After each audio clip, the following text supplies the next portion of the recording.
Iteka n'umunezero ntangere vyo gusubira kubana namwe banywanyi mukurikira amakuru n'ibiganiro tubandanya gushikiriza misi yose kuri iyi mbonesha kure y'Umuhuza TV. Ndabahaye kaze muri uyu mwanya w'amakuru agezweho. Hari ibintu bidasanzwe rero tugire tubashikirize. Muri aya makuru turaza kugaruka kuri General Prime Niyongabo, tugaruke kuri General Alain Guillaume Bunyoni. Abo bompi nibo boba bafise amapete ya General yuzuye mu gihugu c'u Burundi, umwe mu gisirikare undi mu gipolisi. Ku munsi w'ejo rero ivyaha vya General Alain Guillaume Bunyoni vyaraye vyongerejwe. General Alain Guillaume Bunyoni yitavye senterane hinyuzwa ubugira kabiri mu ntaye y'Icese yabereye mu ibohero rikuru rya Gitega. Mu vyaha bitanu yohora yagirizwa yaraye yongewe icaha co kugerageza kugandagura umukuru w'igihugu.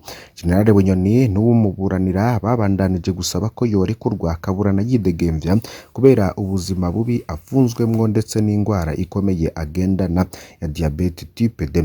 Nkuko rero vyagenze ubwa mbere, umushikirizamanza Kizigenzo wa Republika yavyamiriye kure insiguro nyamukuru yatanze niyo yuko Bunyoni ashaka kugandagura umukuru w'igihugu. Ibintu bene ivyo twahora tuvyumva bakunda kuvyagiriza ngo babandi. Gusa rero igihari mu gukurwa kwa General Alain Guillaume Bunyoni, General Prime Niyongabo yoba yarabigezemwo uruhara kuko yarwanira cane General Varisito Ndayishimiye arongoye igihugu c'u Burundi. Mu bohero rikuru rya Gitega haravuga ko hari ubusho butandukanye bwuba bwaruzuye, kamwe kakajanwamo General Alain Guillaume Bunyoni, ndetse hari n'abandi bari bafungiye muri iryo bohero rikuru rya Gitega bajanywe mu yandi mabohero cane cane nka Desire Uwimana n'ubundi havugwa muri dosiye imwe na Alain Guillaume Bunyoni. Hari amakuru rero ahari avuga ko General Prime Niyongabo nawe yoba atorohewe, birashoboka ko nashobora gukurwa mu mabanga yo kurongora igisirikare c'u Burundi nyuma yuko yarwaniye Varisito Ndayishimiye mu bihe bigiye bitandukanye, ndetse Varisito Ndayishimiye akaba parier wa Prime Niyongabo. Ariko aho bigeze Varisito Ndayishimiye ingendo yihaye abashaka kumudodobereza bose aca abakura mu nzira. Ivyo byose turaza kubigaruka ko muri aya makuru. Fyona kuri subscribe canke sabone niba utari wafyondako. Mu kwa gatanu guheze twarabahaye n'inkuru y'udusho tudasanzwe twariko twubakwa mu ibohero rikuru rya Gitega. Abakozi rero babwubatse bakora bahutagizwa kandi bahagarikiwe n'umukuru w'iperereza mu ntara nk'uko vyagenze mu ibohero rya Ngozi, igihe hariko harasubirwamo ngo hakire General Alain Guillaume Bunyoni.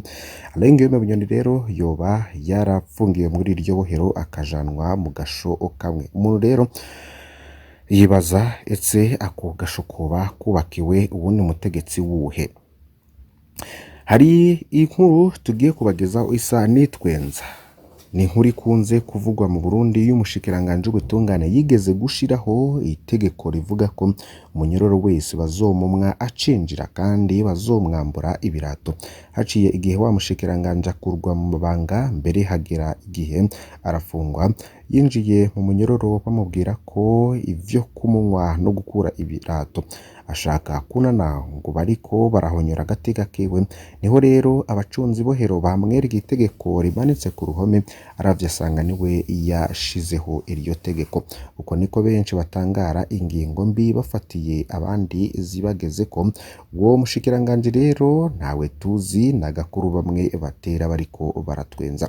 Ivyo rero bisa n'ibiriko biraba muri iki gihe.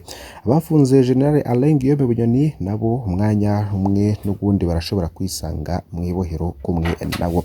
Hari amasoko yacu avuga ko ahantu hari ivyumba bibiri bigabuje uruhome rukomeye, icumba cose kingana hafi metero 4 kuri 3. Muri ico cumba kimwe cose barubatseyo kandi kumba karimwo ubwogero canke douche, naho kwihagarika habasirimu ni toilette siège. Uretse ibisakazo canke toiture, akumba kose gafise urusenge plafond rw'amabati kumvo yo kubuza uwogira ico ashaka gucisha muri plafond. Akumba kamwe rero kose gafise imbere yako kabuga gatoyi ko guteramiramwo, barabubakira aho umuntu ashobora gutekera. Kubanza rero ko guteramiramwo kubakishijwe n'impome zikomeye, hejuru ntigasakaye ariko hafuswe n'akayungiro kugira ntihagire ugacisha ikintu ngo aterere uzoba ahafungiwe. Ubwo bwumba bubiri naho buhurira kiretse impome zibutandukanya no mu gihe hagize uwuja kuramutsa abafungiweyo hariho amarembo atandukanye byose bikozwe ku buryo abazoba bafungiye muri ubwo busho batazoshobora kubonana kandi ataho bazohurira n'abandi banyororo. Aba bantu rero bazofungwa gutya boba ari bande? Ibohero rikuru rya Gitega hariyo ikibanza kidasanzwe kigenewe abagirizwa ko bashatse gutembagaza Perezida Nkurunziza muri 2015 ariko bo ntibapfunzwe gutyo. Niko rero ntibahura n'abandi banyororo ariko bo barafise ikibuga kinini cyo guterabiramwo, barafise aho basengera bari kumwe ari benshi bakaremeshanya. Kuva aho hafatiwe General Alain Guillaume Bunyoni niho hatangwe no kuboneka ubusho budasanzwe. Ubusho rero bugenewe ibihanganga byo muri CNDD-FDD aho umuntu afunga ari wenyene akabaho atawe bashobora kuganira. Kwa Bunyoni ingozi rero vyari bisa n'ibikigendeka kuko naho atabona abandi banyororo yarafise kibanza kitari gito ca siporo. Bimirije kurujanwa Igitega ngo bazoba batawe mwobo ntaho babasigiye aho kogera no kwihagarika habakire. Nta kindi kibi rero nko gufungwa atawe muri buganire.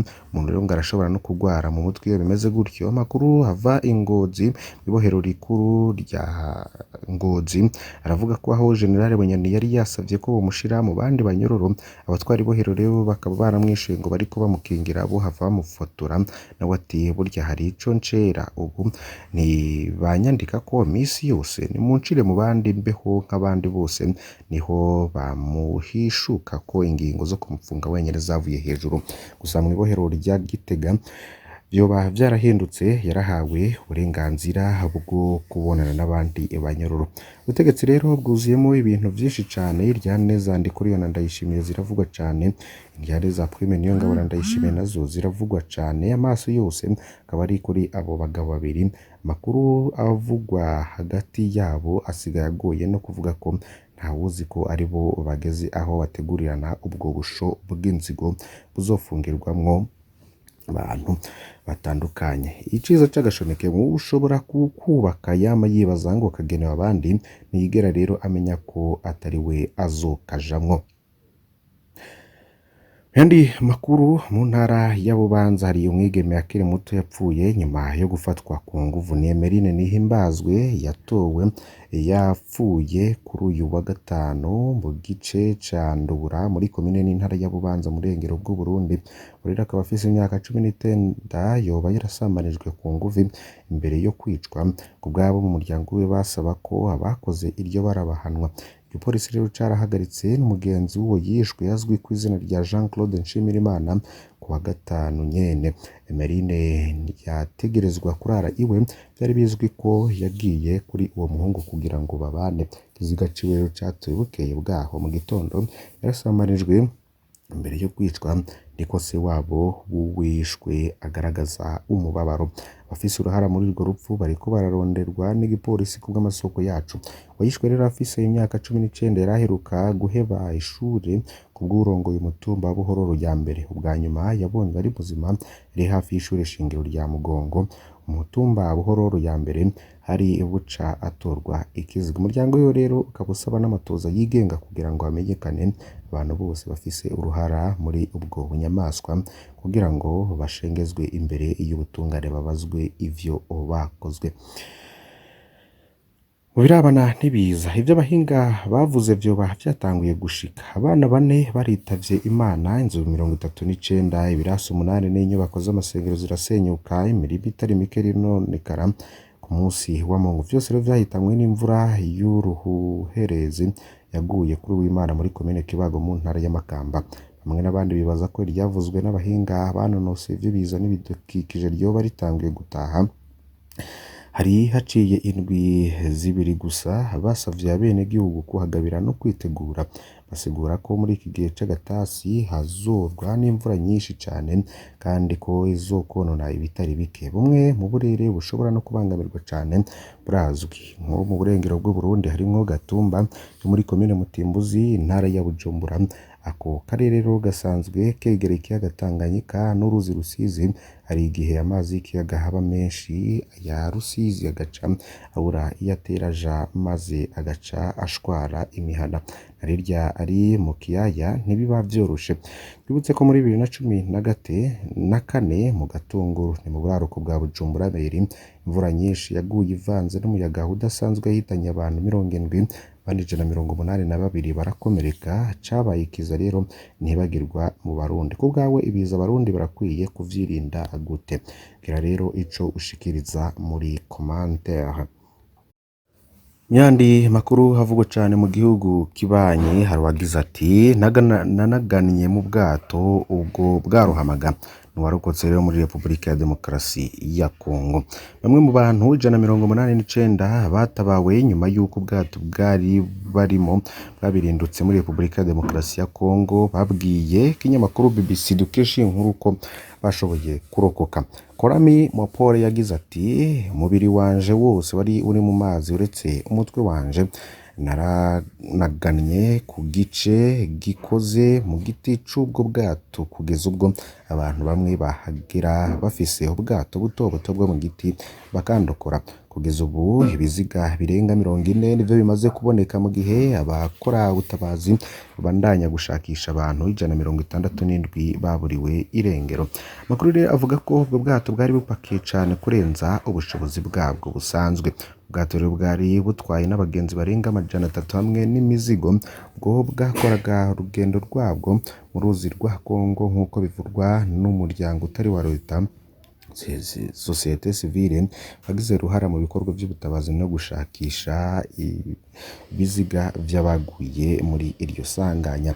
Michel Busakasa undi warokotse muri uko kurohama k'ubwato kwabaye kuwa gatanu uheze yabwiye BBC dukesha iyi nkuru ko nyuma yaho gato yuko ubwo bwato buhagurutse ku kivuko co mu gisagara ca Mbandaka kuwa gatanu nimugoroba bari babutwaye babonye ko buremere bw'abari baburimo badasaranganyijwe mu buryo bungana muri ubwo bwato. Nuko rero ngo batangura gusunika imifuka y'isima mu kugerageza gutuma ata gice c'ubwo bwato kirusha ikindi buremere, ariko ngo ngivyo ntaco vyoba vyaratanze. Nuko rero ubwato buto bukoze mu giti bwari butwawe muri ubwo bwato bundi bukurwamwo, nuko ako kanya ubwato butangura kurohama. Busakasa ni nyina na mushiki wiwe bari bagarukanye se mu rugo bamukuye mu bitaro. Bose rero bararokotse. Aho yagize ati sinzi koga ariko papa mama nanje twese twari turi imbere ku muryango, ico gice cari kireremba kandi ivyo nivyo vyaturokoye hamwe n'ubufasha bw'abantu baje kudutabara. Ubwato rero no buryo bukoreshwa cane kwiyunguruza muri Republika ya Demokarasi ya Kongo kubera gitigiri gito y'imihanda canke c'amabarabara, ariko rero yamasanganya y'amato arakunze no kubaho kubera gupakira cane kutitabwaho k'ubwato ndetse no gukora ingendo mu majoro. Abagenzi rero benshi nabo ntibambara n'amakoti yabugenewe mu gutuma bakomeza kureremba mu mazi mu gihe habaye impanuka. Abategetsi bavuga ko ubwo bwato bwarimo gukora urugendo mw'ijoro burenze ku mabwiriza y'umutekano. Moise Katumbi n'umunyapolitiki akomeye mu batavuga rumwe n'ubutegetsi, akaba ari n'umukandida mu matora ya perezida ateganyijwe mu kwezi kwa 12 y'umwaka, yavuze ko ababajwe n'ivyo vyago. Yavuze ko iyo hari ingaruka itaziguye itewe na leta yihanganira kugenda mu bwato nijoro mu mato yangiritse kandi apakiye cane kurenza ubushobozi bwayo. Radio Okapi y'umuryango w'abibumbye ONU ikorera muri Republika ya Demokarasi ya Kongo mu buseruko yatangaje ko guverineri w'intara ya Equateur aho impanuka yabereye yavuze ko iyo ntara irimwo gutanga ubufasha bujanye no kwita ku buzima bwo mu mutwe ku bana bakomerekeye muri iyo mpanuka bakanapfusha abavyeyi babo. Radio Okapi rero yatangaje ko ibiziga birenga 40 wari byo bimaze kuboneka, ariko mu muryango wa societe civile ukorera muri ako gace witwa Generation Consciente avuze ko umubare w'ibiziga umaze kuba ari 40. Warokotse rero yabwiye Radio Okapi ko ubwo bwato bwari bwahagurutse mu gisagara ca Mbandaka bwerekeza mu karere ka Bolomba mu ntara ya Equateur iri mu majaruguru arashira uburengerazuba bw'iki gihugu. Bwakwanye rero buradigadiga kubera gupakira cane kurenza ubushobozi bwabwo. Uwo rero yarokotse yongeye ko mu gihe babutwaye bageragezaga gutuma bwongera kugenda bwabirindutse hamwe n'abagenzi n'imizigo mbere yuko uburuhama. Kuwa Mungu rero Guverineri wungirije wa Ekwateri yatanze imifuka yo gutwaramwo ibiziga hamwe n'amasanduku yo gushinguramwo bamwe mu bapfuye. Banywanyi bo Muhuza TV ndabakengurukiye cyane ko mukurikiranye amakuru, ntimuze gucikwa n'ibindi bitandukanye tuza gushikiriza kuri iyi mbonesha kure. Ico ngusaba nuko ufyonda kuri subscribe canke s'abonner niba utari wafyonda ko wibuke no kubisangiza bagenzi bawe. Mana guhezagire.